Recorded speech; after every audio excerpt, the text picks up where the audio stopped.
अस्सलामुअलैकुम dear students. जी बेटा, आज हम मैनेजमेंट इंफॉर्मेशन जो MA1 है उसमें अपना लेक्चर नंबर 6 कर रहे हैं। चैप्टर 1 चल रहा है हमारा बिजनेस ऑर्गेनाइजेशन एंड अकाउंटिंग। अभी तक हम जो बातें डिस्कस कर चुके हैं, हमने कहा था ऑर्गेनाइजेशन पीपल का एक अरेंजमेंट है जिसमें लोग किसी कलेक्टिव मकसद के लिए काम करते हैं, मिलजुल के वर्क टुगेदर। बिजनेस ऑर्गेनाइजेशन एक ऐसा इदारा है जहां कुछ एक या एक से ज्यादा लोग मिलके काम करते हैं और मकसद जो उसका होता है प्रॉफिट कमाना है। अगर प्रॉफिट नहीं कमाना मकसद हो तो ऐसे इदारे को नॉन प्रॉफिट ऑर्गेनाइजेशन कहते हैं। हमारे सिलेबस में बिजनेस ऑर्गेनाइजेशन ही है। बिजनेस ऑर्गेनाइजेशन अपनी ऑनरशिप के हिसाब से 3 तरह की होती है। हमने ये बात की थी, सोल ट्रेडरशिप में एक पर्सन ऑनर होता है, पार्टनरशिप में दो या दो से ज्यादा होते हैं, 10 12 15 जितने भी किसी कंपनी कंट्री का कानून अलाउ कर रहा है। और जो तीसरा बिजनेस को ऑनरशिप के हिसाब से बिजनेस है उसको कहते हैं कंपनी। कंपनी में ऑनर की तादाद काफी ज्यादा होती है। कंपनी में जो ऑनर है उसको शेयर होल्डर्स कहते हैं। और कंपनी में जो शेयर होल्डर होते हैं, जो ऑनर होते हैं, वो कंपनी नहीं चलाते, बल्कि वो अपने बिहाफ पर कुछ लोगों को अपॉइंट करते हैं एज अ डायरेक्टर, और वो डायरेक्टर्स कंपनी के सारे मामला चलाते हैं। नेचर ऑफ बिजनेस के हिसाब से हमने कहा था बिजनेस 3 तरह का है। सोल्ड, एक था ट्रेडिंग बिजनेस जो बनी बनाई चीज लेके बेचता है, एक मैन्युफैक्चरिंग बिजनेस था, और एक सर्विस बिजनेस था। हमारे सिलेबस में ज्यादा काम मैन्युफैक्चरिंग बिजनेस का है। ठीक है, हम ये बातें पढ़ रहे थे। अच्छा, उसके बाद हमने बात की थी कि जो अकाउंटिंग है वो बिजनेस की लैंग्वेज है, और हम उस लैंग्वेज के जरिए बिजनेस की रिपोर्ट्स बनाते हैं ताकि ये देख सकें कि बिजनेस की माली हालत क्या है, बिजनेस ने सारा पीरियड में, सारा साल में क्या खोया क्या पाया। अकाउंटेंट जो होता है वो बिजनेस की ट्रांजेक्शन्स को रिकॉर्ड करता है। ट्रांजेक्शन्स हमने 3 तरह की पढ़ी थी, purchase related transaction, sales related transaction, और जो एम्प्लॉयज को पे करना है उसको कहते हैं पे रोल रिलेटेड ट्रांजेक्शन। बिजनेस की ट्रांजेक्शन जो रिकॉर्ड की जाती हैं वो अकाउंटेंट रिकॉर्ड करता है, और जहां रिकॉर्ड की जाती हैं उसको जर्नल कहते हैं, और बुक कीपिंग रिकॉर्डिंग के प्रोसेस को कहते हैं। तो बुक कीपिंग में जब आप ट्रांजेक्शन रिकॉर्ड करेंगे तो ट्रांजेक्शन को रिकॉर्ड करने के बुक कीपिंग के कुछ रूल्स हैं। वो रूल्स हमने कल पढ़े थे प्रीवियस लेक्चर में। उसमें हमने अकाउंटिंग इक्वेशन को बेस किया था और rules of debit and credit को बेस किया था। ठीक है, आज हम आखिरी लेक्चर में बात कर रहे हैं कि अकाउंटिंग की 2 ब्रांचेज हैं। एक ब्रांच का नाम है फाइनेंशियल अकाउंटिंग एंड रिपोर्टिंग, दूसरी ब्रांच का नाम है कॉस्ट और मैनेजमेंट अकाउंटिंग। तो अकाउंटिंग की 2 ये ब्रांचेज हैं। लर्निंग आउटकम जो हमने आज अपने सिलेबस का पढ़ना है, A to E learning outcome statement है। तो आते हैं जरा, सिलेबस का पहला एरिया है the nature and purpose of cost और मैनेजमेंट अकाउंटिंग। ये देखें टाइटल में भी लिखा हुआ है, कॉस्ट और मैनेजमेंट अकाउंटिंग हमारा सब्जेक्ट है, और उसमें nature and purpose of management information. आज हमने करना है, कंपेयर करना है कॉस्ट और मैनेजमेंट अकाउंटिंग में और एक्सटर्नल फाइनेंशियल रिपोर्टिंग में क्या डिफरेंस है। इस पे थ्योरेटिकल क्वेश्चन आ सकते हैं आपको पेपर में, एक आधा क्वेश्चन तो लाजमी शायद मिल जाए। ठीक है, तो आते हैं जनाब फाइनेंशियल अकाउंटिंग में, या जिसको फाइनेंशियल अकाउंटिंग एंड रिपोर्टिंग कहते हैं, उसमें फाइनेंशियल अकाउंटिंग एंड रिपोर्टिंग इसमें, और दूसरा कॉस्ट एंड मैनेजमेंट अकाउंटिंग, क्या डिफरेंस है। हमारा सब्जेक्ट क्योंकि ये कॉस्ट और मैनेजमेंट अकाउंटिंग को फोकस कर रहा है, इसीलिए आप समझिए आप अपने सब्जेक्ट की खूबियां भी पढ़ रहे होंगे जब ये डिफरेंस आप कंपेयर कर रहे हैं। तो यहां मैं पॉइंट ऑफ डिफरेंस डिस्कस करूंगा, पॉइंट्स ऑफ डिफरेंस। जी, सबसे पहले जो सबसे पहला पॉइंट ऑफ डिफरेंस है वो है users. Users of accounting information, कौन लोग हैं जो कंपनी की फाइनेंशियल अकाउंटिंग से बनी हुई रिपोर्ट्स को यूज करते हैं, वो कौन लोग हैं जो फाइनेंशियल अकाउंटिंग के रिपोर्ट्स यूज करते हैं। ठीक है, तो बेटा फाइनेंशियल अकाउंटिंग एंड रिपोर्टिंग के साथ जब ये एक्सटर्नल लिखा हुआ है तो इसका मतलब है कि जो भी आप फाइनेंशियल अकाउंटिंग एंड रिपोर्टिंग पढ़ेंगे इसके यूजर इदारे से बाहर वाले लोग हैं, उनको कहते हैं एक्सटर्नल यूजर्स। जो आप फाइनेंशियल अकाउंटिंग एंड रिपोर्टिंग में यूजर पढ़ते हैं वो इदारे से बाहर हैं। जैसे कंपनी में शेयर होल्डर्स ओनर्स हैं क्योंकि वो इदारे में नहीं होते। बैंक्स एक्सटर्नल यूजर में, गवर्नमेंट अथॉरिटीज, टैक्स अथॉरिटीज, या टैक्स डिपार्टमेंट, ठीक है। इसी तरह जिन्होंने आपको उधार पे कोई चीज देनी है, क्रेडिट पे जिनसे आप परचेज करते हैं, ट्रेड क्रेडिटर्स, वो ये देखते हैं कि आपको उधार पे चीज दें कि ना दें, आपकी माली हालत को चेक करने के बाद। ट्रेड क्रेडिटर्स कहते हैं उन्हें, जिनसे हम कोई भी चीज क्रेडिट पे परचेज करते हैं और हमने उनको पैसे फ्यूचर में पे करने होते हैं। तो बेटा फाइनेंशियल अकाउंटिंग के जो यूजर्स हैं वो आउटसाइड द एंटिटी है, जिनको एक्सटर्नल यूजर कहते हैं। कॉस्ट और मैनेजमेंट अकाउंटिंग के जो यूजर हैं वो विद इन द ऑर्गेनाइजेशन है, इंटरनल यूजर्स, इदारे के अंदर जो लोग हैं, जो इदारे के मैनेजमेंट के लोग हैं, तभी तो इसका नाम कॉस्ट एंड मैनेजमेंट अकाउंटिंग है। यानी वो अकाउंटिंग जो इदारे के एम्प्लॉइज और मैनेजर्स के लिए होगी, इदारे के अंदर जो एम्प्लॉइज एंड मैनेजर्स के लिए होगी। अब पेपर में वो आपको ये एम्प्लॉइज या मैनेजर किन नामों से दे सकता है? चीफ एग्जीक्यूटिव ऑफिसर टॉप पे होता है इदारे के, chief executive officer, chief financial officer, CFO finance department चलाता है, या इसी का पुराना नाम होता था फाइनेंस मैनेजर। कंपनी के डायरेक्टर्स, ठीक है, टॉप एग्जेक्टिव्स इदारे के, टॉप एग्जेक्टिव, ये इन नामों से आ सकते हैं, परेशान नहीं होना। चीफ एग्जेक्टिव ऑफिसर, सीएफओ, इदारे के managers, senior managers, junior managers, किसी भी नाम से दे दे। तो सबसे पहले इदारे के अंदर वाले लोग जो इदारे से बाहर नहीं बैठे हुए, इदारे के अंदर काम कर रहे हैं, उनके लिए रिपोर्ट्स बनाई जाती हैं, उसको कहते हैं कॉस्ट और मैनेजमेंट अकाउंटिंग। ऐसी अकाउंटिंग जो इदारे की मैनेजमेंट और एम्प्लॉयज के लिए, जो कि इदारे के अंदर है, इंटरनल यूजर, उनके लिए की जाए, वो कॉस्ट और मैनेजमेंट अकाउंटिंग है। जो इदारे से बाहर वाले लोगों को इन्फॉर्म करने के लिए की जाए ताकि वो इदारे से मुतल्लिका डिसीजन ले सकें, एक्सटर्नल यूजर्स हैं जी इसके। दूसरा डिफरेंस क्या है? पर्पस। दूसरा डिफरेंस है पर्पस। दूसरा डिफरेंस है पर्पस। जो आपकी एक्सटर्नल फाइनेंशियल रिपोर्टिंग या फाइनेंशियल अकाउंटिंग है, उसका पर्पस होता है बिजनेस की, हाँ जी, जो फाइनेंशियल अकाउंटिंग या ये जो रिपोर्टिंग है, इसका पर्पस होता है इदारे की फाइनेंशियल रिपोर्ट्स प्रिपेयर करना साल के एंड पे। प्रिपरेशन ऑफ फाइनेंशियल स्टेटमेंट्स, किसी भी कारोबार की माली रिपोर्ट्स बनाना।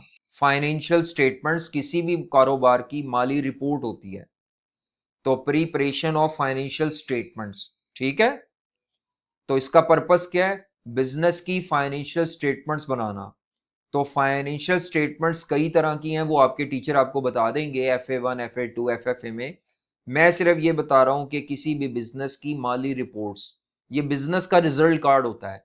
जैसे आप पेपर देते हैं और आपका रिजल्ट आता है, इसी तरह पूरा साल जो बिजनेस किया जा रहा होता है, तो पूरे बिजनेस की ओवरऑल जो माली रिपोर्टें होती हैं, रिपोर्ट्स, उनको बोलते हैं फाइनेंशियल स्टेटमेंट्स। इससे किसी भी बिजनेस की फाइनेंशियल हेल्थ का पता चलता है कि बिजनेस की हेल्थ क्या है। जैसे आप लोग खुदा न खास्ता कभी को बुखार हो जाए या कोई भी ब्लड टेस्ट करवा लिया, शुगर टेस्ट करवा ली, इस तरह आप जैसे अपनी बॉडी की टेस्ट करवाते हैं, बिल्कुल इसी तरह बिजनेस की माली हालत का टेस्ट देखने के लिए या बिजनेस की क्या पोजीशन है, वो बिजनेस की ये फाइनेंशियल स्टेटमेंट्स बनाई जाती हैं और हर साल बनाई जाती हैं। अच्छा, जो कॉस्ट और मैनेजमेंट अकाउंटिंग है, उसका मकसद ये है कि आपकी बनाई हुई इंफॉर्मेशन से मैनेजमेंट फ्यूचर की प्लानिंग कर सके, मुस्तकबिल की प्लानिंग कर सके। हमने नई प्रोडक्ट लानी है, नहीं लानी, वर्कर से ओवर टाइम काम करवाना है, नहीं करवाना, कितने यूनिट बनाने हैं, किस प्रोडक्ट की कितने साइज बनाने हैं, small size, medium size, large size, ये आपकी बनाई हुई इंफॉर्मेशन से मैनेजमेंट फ्यूचर की प्लानिंग कर सकती है। प्लानिंग के बाद वो डिसीजन मेकिंग कर सकती है। डिसीजन मेकिंग क्या होती है? 3-4 ऑप्शन जोन में से कोई एक चूज करना कि बेहतर कौन सी है, और जब डिसीजन इंप्लीमेंट हो जाता है तो फिर कंट्रोल किया जाता है। कंट्रोल क्या होता है? एक्चुअल जो रिजल्ट्स आ रहे हैं और जो आपने डिसीजन लेने से पहले प्लान किए हुए थे, सोचे हुए थे, उनमें कितना डिफरेंस है। मिसाल के तौर पर मैं कहता हूं जी, आप एक फैसला इंप्लीमेंट करना चाह रही है आपके इदारे की मैनेजमेंट, उस फैसले को इंप्लीमेंट करने से हमें लगता है हमारे प्रॉफिट में $25,000 का इजाफा होगा। ये डिसीजन को इंप्लीमेंट करने से पहले हमारी उम्मीद थी कि प्रॉफिट विल इंक्रीज बाय $25,000, लेकिन एक्चुअली प्रॉफिट सिर्फ $15,000 बढ़ा। तो अब आप ये ढूंढेंगे वजह क्या है, क्यों नहीं इतना बढ़ा। तो ये जो आप कंपैरिजन कर रहे हैं, इस कंपैरिजन करने को, प्लान और एक्चुअल में जो डिफरेंस है, इसको कंट्रोल कहते हैं। हमेशा जब कोई डिसीजन इंप्लीमेंट होता है, इंप्लीमेंट होने के बाद जब उसके एक्चुअल रिजल्ट्स आते हैं, तो प्लान्ड रिजल्ट्स को और एक्चुअल रिजल्ट्स को कंपेयर करने को कंट्रोल कहते हैं। तो हमारे सब्जेक्ट ने ये हेल्प करनी है, ये बार बार हमारा सब्जेक्ट बताएगा कि प्लान कैसे करना है। प्लान के लिए हमारा टॉपिक है बजटिंग, वो पढ़ेंगे हम। कंट्रोल के लिए हमारे पास एक चैप्टर है वेरिएंस एनालिसिस। तो ये डिफरेंट चैप्टर हैं जो आगे जाके हमने पढ़ने हैं, वो हमें बताएंगे कि जनाब जो आपने प्लान किया और जो एक्चुअल आया उसमें कितना फर्क है। अगर प्लान और एक्चुअल बराबर हो तो वो बड़ी अच्छी प्लानिंग है और बड़ी अच्छी बात है, लेकिन ऐसा होता नहीं। कभी ना कहीं कोई ना कोई डिफरेंस होता है प्लानिंग में, और वो जो डिफरेंस होता है उसको इन्वेस्टिगेट करना कंट्रोल है। उम्मीद है मेरी बात समझ आ रही होगी कि यूजर कौन है और पर्पस क्या है। इसके बाद अगला डिफरेंस क्या है, लीगल रिक्वायरमेंट। तो भाई ये जो फाइनेंशियल अकाउंटिंग है, ये हर कंपनी के लिए, सोल ट्रेडर पार्टनरशिप के लिए नहीं, हर कंपनी के लिए लीगली रिक्वायर्ड है। उसके लिए लाजमी है कि वो अपनी फाइनेंशियल स्टेटमेंट्स बनाए। लॉ की रिक्वायरमेंट है, कानून की रिक्वायरमेंट है। लेकिन कॉस्ट और मैनेजमेंट अकाउंटिंग किसी कानून की रिक्वायरमेंट नहीं है। हर कंपनी की अपनी मर्जी है, हर इदारे की मर्जी है करे या ना करे। तो क्या फर्क है जी, फाइनेंशियल अकाउंटिंग लीगली रिक्वायर्ड है for every company. Her company के लिए लाजमी है कि वो फाइनेंशियल अकाउंटिंग करे और रिपोर्ट्स बनाए। और इधर नो लीगल रिक्वायरमेंट, बना लें तो अपने फायदे के लिए मैनेजमेंट ने बनानी है, बनवानी है, ना बनाए तो कोई मसला नहीं, किसी किस्म की कोई कानूनी पाबंदी नहीं है। उसके बाद नेक्स्ट आ जाए, आगे जो डिफरेंस है, चौथा जो डिफरेंस है वो है रिपोर्टिंग फ्रीक्वेंसी। ये क्या होती है कि जो भी आपने फाइनेंशियल स्टेटमेंट्स या रिपोर्ट बनानी है, वो कितने अरसे बाद बनानी है, कितनी दफा बनानी है साल में। तो याद रखें, जो फाइनेंशियल अकाउंटिंग के तहत आपने फाइनेंशियल स्टेटमेंट्स बनानी है, जो बिजनेस की रिपोर्ट्स हैं, वो कम से कम एक दफा साल में जरूर बनानी होती हैं। तो यहां रिपोर्टिंग फ्रीक्वेंसी नॉर्मली एनुअल होती है। एनुअल फाइनेंशियल स्टेटमेंट्स या एनुअल रिपोर्ट्स, साल में कम से कम एक दफा रिपोर्ट जरूर बनती हैं, एनुअल चलती है।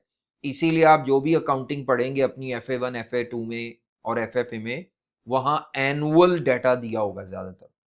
यहां पे कुछ रिपोर्ट्स एनुअल होंगी, कुछ रिपोर्ट्स मंथली होंगी। ज्यादातर वैसे हमारे सब्जेक्ट में मंथली डाटा होता है। कुछ रिपोर्ट्स वीकली होंगी। यानी आप कहेंगे सर यहां तो फिर जो मर्जी टाइम चाहे मैनेजमेंट बनवा सकते रिपोर्ट। जी बिल्कुल। कुछ रिपोर्ट्स डेली होंगी कि आज कितने यूनिट बेचे, कितने बनाए। कुछ डेली रिपोर्ट्स होंगी। तो यहाँ रिपोर्ट्स की जो बनाने की फ्रीक्वेंसी है, कुछ रिपोर्ट एनुअल हैं, कुछ मंथली हैं, कुछ क्वार्टरली हैं। क्वार्टरली का मतलब होता है हर 3 माह बाद, 3 माह बाद।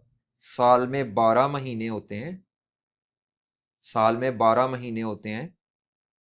तो 3 3 माह के 4 क्वार्टर्स होते हैं। तो साल में 4 दफा भी कुछ रिपोर्ट्स बनती हैं हर 3 3 माह बाद। ठीक है, 12 महीनों के 4 हिस्से कर दो तो 3 3 माह का ये एक क्वार्टर कहलाता है। एक 3 माह का जो पीरियड होता है उसको Q1 कहते हैं। फिर अगला Q2 जनवरी से लेकर जनवरी 1 जनवरी से 31 मार्च तक Q1 होता है। फिर 1 अप्रैल से लेकर 30 जून तक जो अगले 3 माह, इसको Q2 कहते हैं। 1 जुलाई से 30 सितंबर तक इसको Q3 कहते हैं। और इसी तरह 1 अक्टूबर से 31 दिसंबर तक ये Q4 होता है बेटे। तो एक साल में 4 क्वार्टर्स होते हैं। तो बाज रिपोर्ट्स क्वार्टरली बनती हैं, यानी 31 मार्च, 30 जून, 30 सितंबर, 31 दिसंबर। तो ये चारों पीरियड्स को कवर करती हैं। ठीक है, तो हमारे सब्जेक्ट में quarterly, monthly, weekly, daily, semi annually, 6 माह बाद कुछ रिपोर्ट्स बनती हैं, उसको सेमी एनुअली कहते हैं, सेमी एनुअल, जो 6 माह बाद बनती हैं। तो ये रिपोर्टिंग फ्रीक्वेंसी है। अच्छा, जो रिपोर्ट्स में डाटा होता है, उस डाटा की नेचर क्या होती है? नेचर ऑफ डाटा या नेचर ऑफ इंफॉर्मेशन। याद रखो, जो आपकी फाइनेंशियल अकाउंटिंग में रिपोर्ट्स होंगी, उनमें सारा डाटा वो होगा जो डॉलर टर्म्स में है, उसको बोलते हैं फाइनेंशियल डाटा। यानी आपकी जो फाइनेंशियल अकाउंटिंग है, उसको फाइनेंशियल कहते ही इसीलिए हैं क्योंकि उसमें सारा डाटा वो होता है जो डॉलर टर्म्स में हो। कोई ऐसी वैल्यू नहीं आनी जो डॉलर में ना हो। मसलन नंबर ऑफ एम्प्लॉइज डॉलर में नहीं है तो वो वहां नहीं आने। हमारे सब्जेक्ट में आने घंटे डॉलर में नहीं होते। 5 घंटे 8 घंटे काम होगा जी फैक्ट्री में, रोजाना 500 वर्कर काम करेंगे, रोजाना 1000 यूनिट बनाने हैं। ये मैं नंबर बोल रहा हूं, ये नंबर्स तो हैं लेकिन ये डॉलर में नहीं है। तो जो हमारा सब्जेक्ट है उसमें जो डाटा या इंफॉर्मेशन है उसकी नेचर क्या है? फाइनेंशियल भी होता है, यानी डॉलर टर्म्स में भी होगा कुछ रकमें, और नॉन फाइनेंशियल भी होगा। ऐसा कोई भी नंबर ऐसा कोई भी नंबर जो डॉलर नहीं है, करेंसी टर्म्स में नहीं है, उसको बोलते हैं नॉन फाइनेंशियल। तो financial accounting only considers financial data in terms of dollar. इसको मॉनेटरी डाटा भी कहते हैं, मनी से निकला है। लेकिन cost and management accounting considers financial as well as non financial data. इसी तरह यहां पे जो टाइम फ्रेम होता है, टाइम फ्रेम ऑफ डाटा या टाइम फ्रेम ऑफ ट्रांजेक्शन, जो आपकी फाइनेंशियल अकाउंटिंग है ना, इसमें सारी वो ट्रांजेक्शन्स लेनी है जो ऑलरेडी माजी में हैपन हो चुकी हैं। तो इसमें जो डाटा होगा वो हिस्टोरिकल नेचर का होगा। हिस्टोरिकल कहते हैं पास्ट का। मसलन आपको जितनी भी ट्रांजेक्शन्स टीचर करवाएंगे या करवाएंगी, वहां लिखा होगा फर्नीचर परचेस्ड।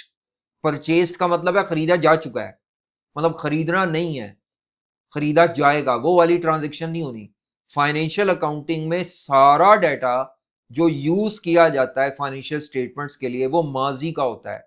चीजें खरीदने के बाद रिकॉर्डिंग होगी, चीजें बेचने के बाद रिकॉर्डिंग होगी, मुलाजमीन को से काम लेने के बाद उनको तनख्वाह दी जाएगी, बिजली यूज करने के बाद बिल अदा होगा, तो आप रिकॉर्ड करेंगे। समझ आ रही है? तो यहां पे ट्रांजेक्शन हिस्टोरिकल होती हैं, डाटा सारा हिस्टोरिकल है। जो कॉस्ट और मैनेजमेंट अकाउंटिंग है, इसमें दोनों तरह का डाटा होगा। कॉस्ट और मैनेजमेंट अकाउंटिंग में, फाइनेंशियल अकाउंटिंग में सारा डाटा हिस्टोरिकल होगा, माजी का होगा। यहां हिस्टोरिकल डाटा भी होगा और फ्यूचर का एस्टिमेटेड भी होगा। प्लानिंग होती एस्टिमेटेड डाटा से है। यानी हमारे सब्जेक्ट में एक्चुअल डाटा माजी का भी होगा, पास्ट का, और फ्यूचर का एस्टिमेटेड डाटा भी होगा।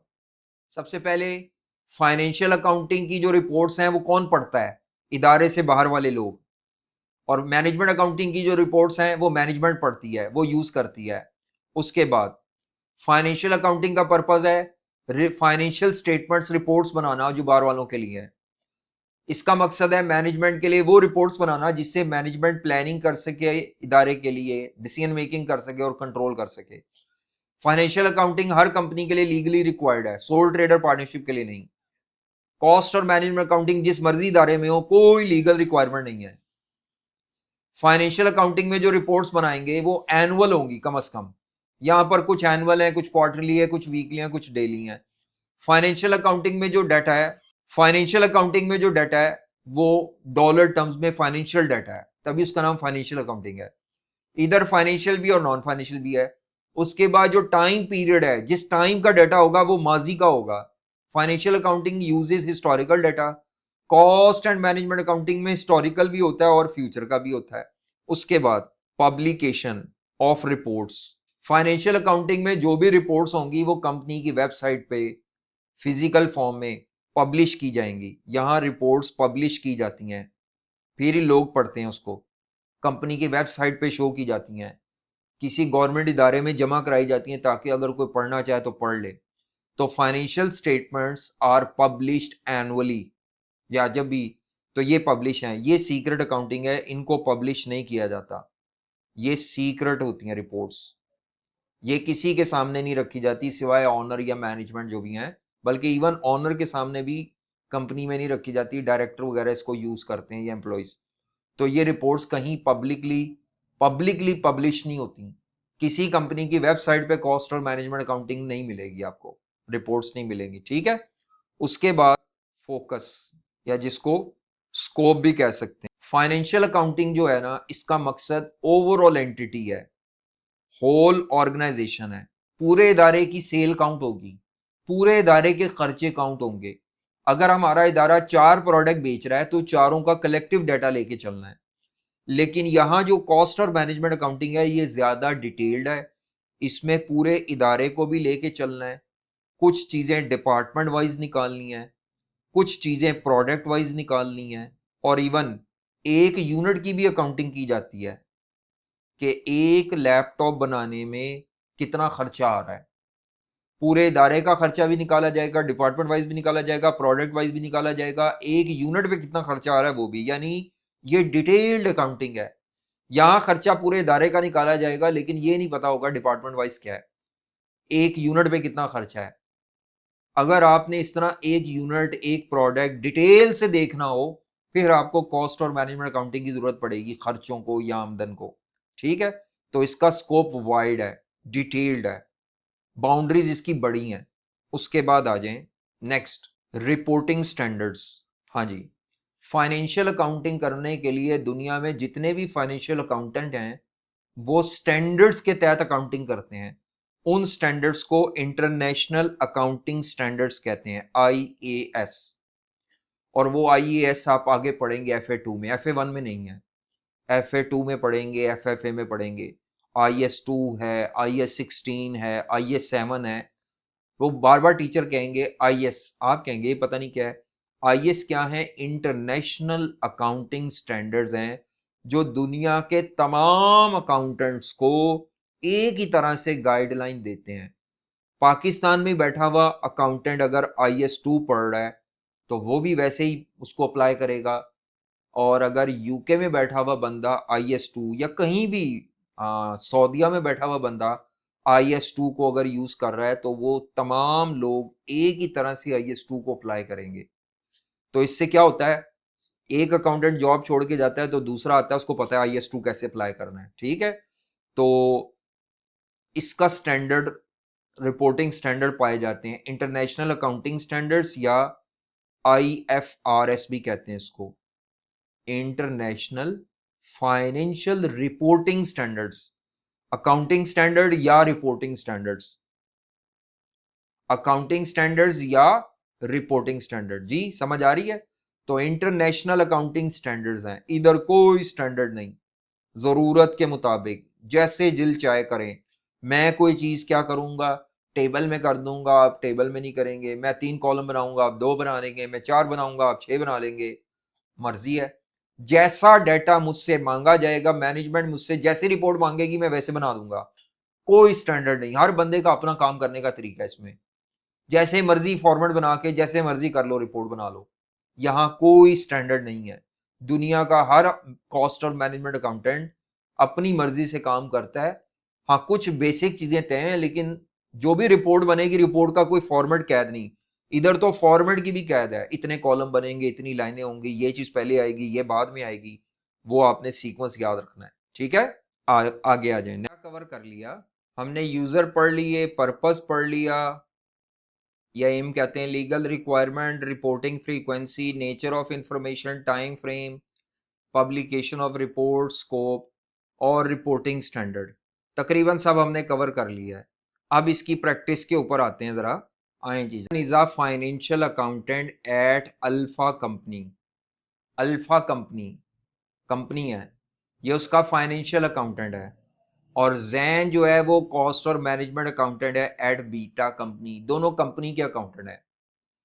आपसे कहता है which two of the following statements relating to work done by Hasan and Jain are correct. दो बताने हैं, दो से ज्यादा नहीं बताने।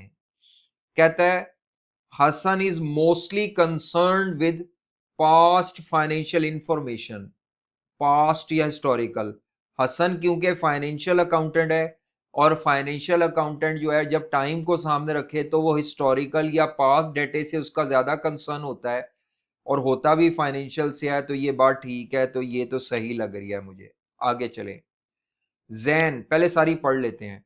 Jain is only concern with future information. अच्छा, Hassan's main job is to prepare accounts for the owner of Alpha Company.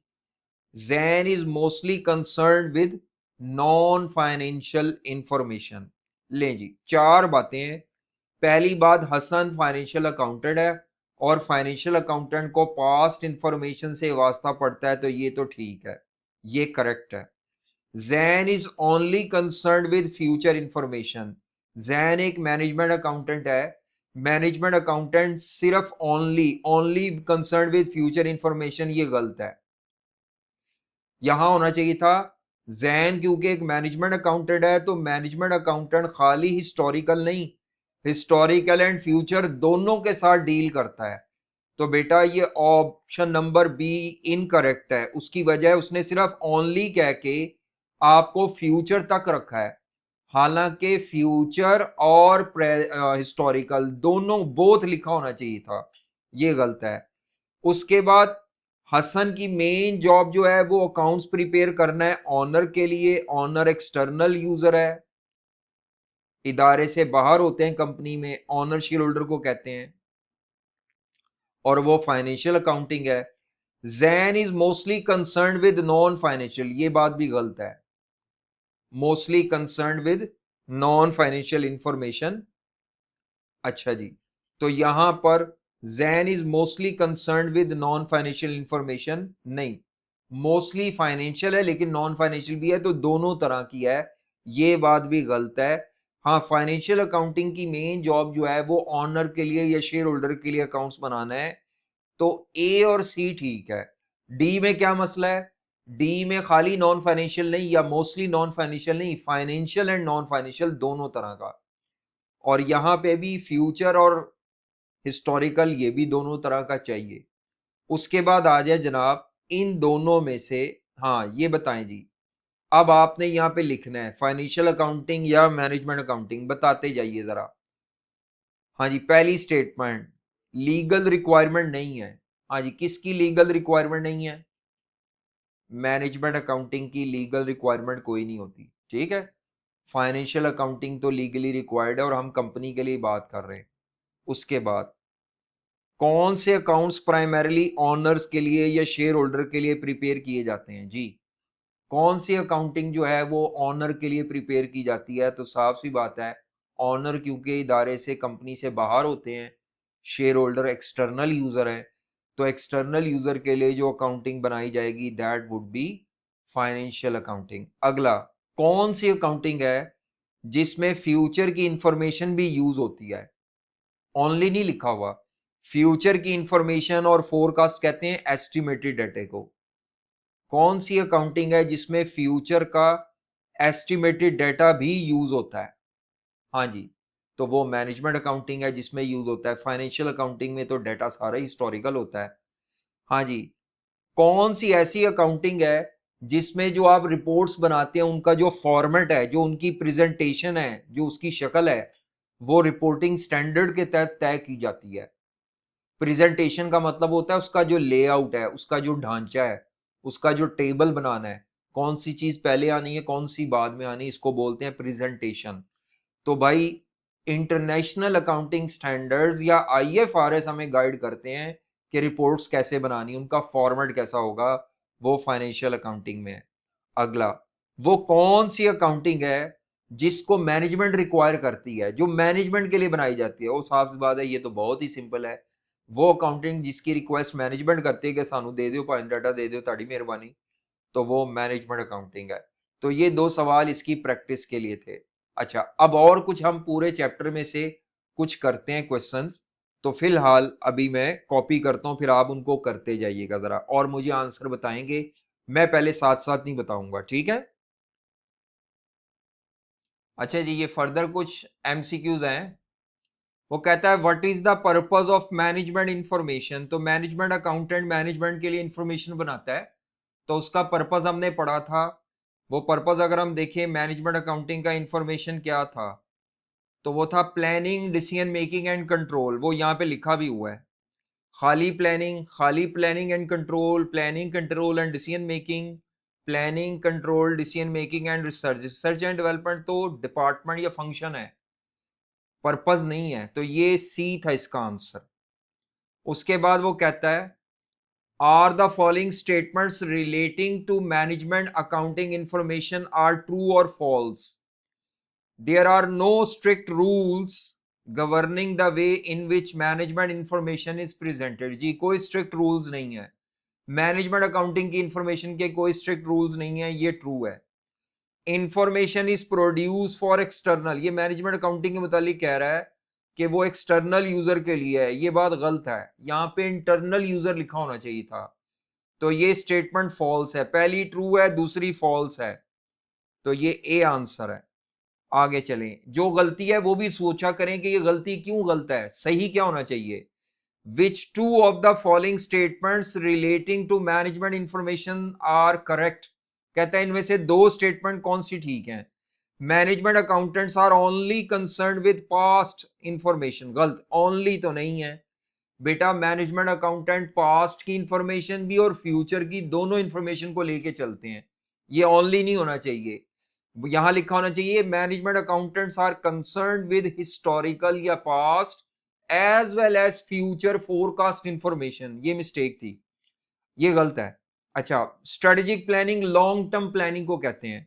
Strategic planning is concerned with long term aims of organisation and is usually carried out by senior managers. जी ये बात ठीक है, ये हमने पढ़ा नहीं है, लेकिन strategic plan long term plan को कहते हैं, तो ये बात ठीक है। मेन पर्पस, अच्छा कई लोगों को ये बात समझ नहीं आएगी कि पता नहीं ये ठीक है कि नहीं। अगर ठीक ना पता चल रही हूं तो रॉन्ग वाले डिलीट मार दो, बाकी पता लग जाएगा। The main purpose of financial accounts is to provide information for managers, ये गलत है। मैनेजर्स नहीं होते, फाइनेंशियल अकाउंटिंग का मेन मकसद external user, shareholder, owners हैं, तो ये बात गलत है, सी भी गलत है। इसका मतलब है डी पढ़ने की जरूरत ही नहीं, बी और डी आंसर ठीक है। सी गलत है, ए गलत है, तो बाकी दो ठीक होंगे फिर। उसके बाद नेक्स्ट है अगला, ये आर्ट है, अगर दो सही नहीं मिल रहे तो दो गलत वाले पिक करो हैं, वो कर लो। कहता है one of the main purposes of management accounting is to give an organisation guidance on the managerial processes of planning, decision making and control. इस लाइन का मतलब वो ये बता रहा है कि भाई मैनेजमेंट अकाउंटिंग का मकसद ये है, मैनेजमेंट को प्लानिंग, डिसीजन मेकिंग और कंट्रोल के लिए डाटा देना। Which of the following describes the managerial process of control in the sales department? कहता है सेल्स डिपार्टमेंट में अगर कंट्रोल अप्लाई करना है तो इनमें से कौन सा काम कंट्रोल को शो कर रहा है। तो मैंने कहा था कंट्रोल में ये होता है कि आप जब किसी डिसीजन को इंप्लीमेंट करते हैं तो इंप्लीमेंटेशन के बाद जो एक्चुअल रिजल्ट्स हैं और जो प्लान या एक्सपेक्टेड रिजल्ट्स हैं उनको कंपेयर करना। तो पहली लाइन में लिखा हुआ है कंट्रोल के लिए comparison of organisations actual sale results with the plan. हमने सोचा था कि हम 15,000 यूनिट पूरे महीने में बेचेंगे, एक्चुअली हमने 10,000 यूनिट बेच पाए, तो 5,000 यूनिट क्यों कम बिके। इस कंपैरिजन को कंट्रोल कहते हैं। तो पहली लाइन में ही कंट्रोल का जवाब मिल गया, अगली लाइन पढ़ने की जरूरत नहीं है, तो ये आंसर है।